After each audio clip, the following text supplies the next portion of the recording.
जिनके 60,000 पुत्र थे क्या सुखी रहे? सगर राजा के 60,000 संतान थी, उनको भी तो सुख नहीं मिला।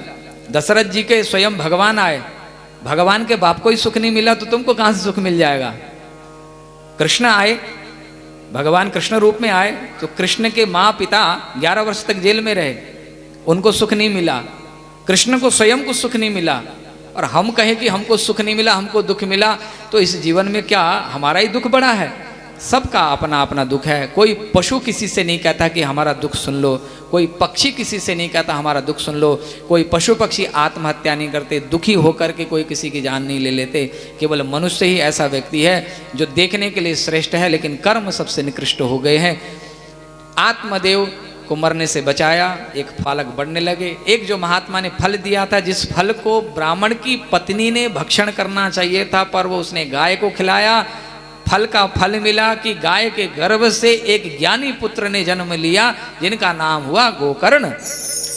और उन्होंने फल नहीं खाया धुंधुली ने, तो उनके यहाँ जिसको पुत्र मानते, जो अपना है नहीं पराया लेकर के आई है, उधार का बालक, पालन पोषण किया, वही बालक उसका काल बना। कालांतर में इतना दुख दिया कि पुनः आत्मदेव को मरने के लिए वन में आना पड़ा। मरने के लिए जब वन में आए तो गोकर्ण जी महाराज जो उनके पुत्र, महात्मा ने जो फल दिया था उस फल को गाय ने खाया था, और गाय से जिस बालक का जन्म हुआ था वही बालक जो जंगल में भजन करने के लिए चला गया था, महात्मा बन गया था, वही लौट के आया, अपने पिता को बचाया। कैसे? उपदेश दिया, पिता को समझाया।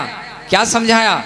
पिता को समझाते हैं गोकर्ण जी महाराज, पिताजी आप दुखी क्यों हैं? तो पिताजी ने सारा वृत्तांत सुनाया कि तेरे भाई ने क्या किया। तो पुत्र ने कहा, पिताजी पहले भी तो आप इसी के लिए लालायित थे, संतान के लिए आप लालायित थे, व्याकुल थे, और आपने किसी महात्मा को परेशान किया था। महात्मा ने समझाया, तब आपको बात समझ में नहीं आई। तब आपने कहा था कि जिसके घर में संतान न हो, जिसके परिवार न हो, सुखी नहीं रहता है। महात्मा ने कहा था कि इससे कोई लाभ नहीं है, आप नहीं माने थे। तो पिता को पुत्र समझाते हैं। पुत्र ने कहा, पिताजी देहे स्थिमान सरुधिरे भीमतिम त्यजत्वम जाया सुतादिषु सदा ममतां विमुञ्च पश्यानिशं जगदिदं क्षणभङ्गनिष्ठं वैराग्यरागरसिको भवभक्तिनिष्ठा। जिस शरीर के लिए और शरीर से संबंध रखने वालों के लिए आप मरे जा रहे हो, वो तो छूटते जा रहे हैं। हमारा शरीर छूट रहा है, हमारी आयु के साथ साथ में हम अपने आप से छूटते जा रहे हैं, परिवार हमसे छूटता जा रहा है, समाज छूटता जा रहा है। आप कितना भी पकड़ के रखोगे, आप अभी नहीं छोड़ोगे, एक दिन ये अब धीरे धीरे धीरे सब छोड़ेंगे और कांधे पर बिठा करके जबरदस्ती आपको छोड़ के आएंगे ऐसी जगह जहाँ से फिर आप चाह करके भी नहीं आ सकते। तो ये स्थिति है हमारे जीवन की, तो छोड़ क्यों नहीं देते? बाद में तो छोड़ना ही है तो अभी छोड़ दो ना, और ये तो मौका है। और याद रखिए, जीवन में जब विपद परिस्थितियां आती हैं तो हमें दुख देने के लिए नहीं आती है, हमें समझाने के लिए आती हैं। क्योंकि जब तक जीवन में कठिनाई नहीं आती है, कोई विपद परिस्थिति नहीं आती है, कोई घटना नहीं घटती है, तब तक हमारे जीवन में एक नया बदलाव नहीं आता है, एक नया परिवर्तन नहीं आता है।